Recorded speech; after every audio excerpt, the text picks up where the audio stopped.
Je suis je suis représentant de la COSIDEP au sein du programme de HI qui lutte contre, qui lutte pour l'éducation inclusive. Et aujourd'hui, donc, nous sommes aujourd'hui réunis au sein de dans l'enceinte de la mairie de Pékin Nord pour un peu évaluer les activités de HI par rapport à des partenaires qu'ils avaient, disons, engagés, qu'on appelle les Badianikos au Sénégal. Et ces Badianikos sont répartis au niveau de la région de Dakar, dans tous les départements, et ils sont aujourd'hui présents avec nous dans ce cadre-là pour en faire ce qu'on appelle la capitalisation, l'évaluation, le bilan un peu des activités qu'elles ont eu à mener sur le terrain.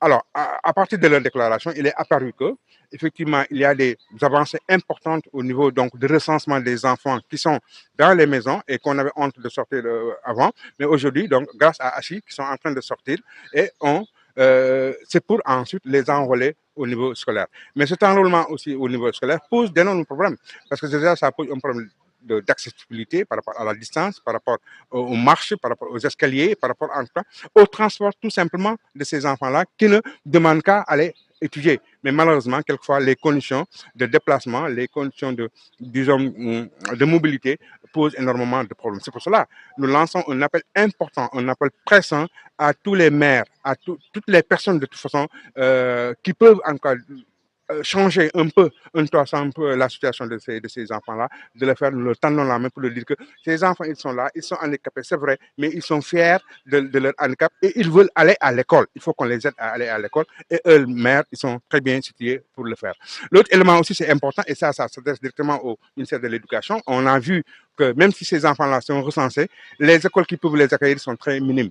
On a des écoles inclusives au niveau du Sénégal, dans tous les départements, mais elles sont insuffisantes par rapport au nombre d'enfants handicapés qui veulent aller à l'école et qui sont encore dans les maisons. C'est pour ça que nous lançons un appel au ministre de l'Éducation nationale. On sait déjà sa sensibilité par rapport à la question, mais nous lui demandons encore de faire encore d'autres efforts pour augmenter ces écoles-là qui sont censées, en tout cas, disons, recevoir ça. Mais cela ne peut pas se faire sans la formation de ces enseignants.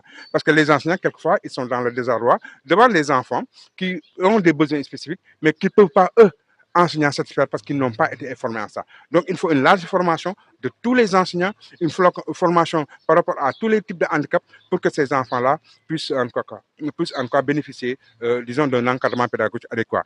Il y a, Hachi a mis sur place ce qu'on appelle les ABS, ce sont ces assistants de vie scolaire, donc de vie sociale, c'est ça, hein?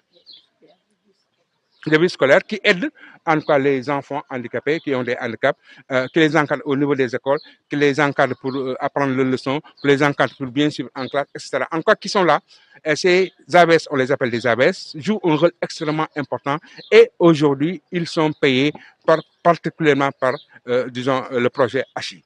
Alors que je pense que, nous pensons que si c'est disons, ces ABS étaient prises en charge par les mairies, pourquoi pas par l'État, en tout cas, ça serait un grand pas pour, en tout cas, disons, la prise en charge des questions de handicap que certains de nos enfants vivent.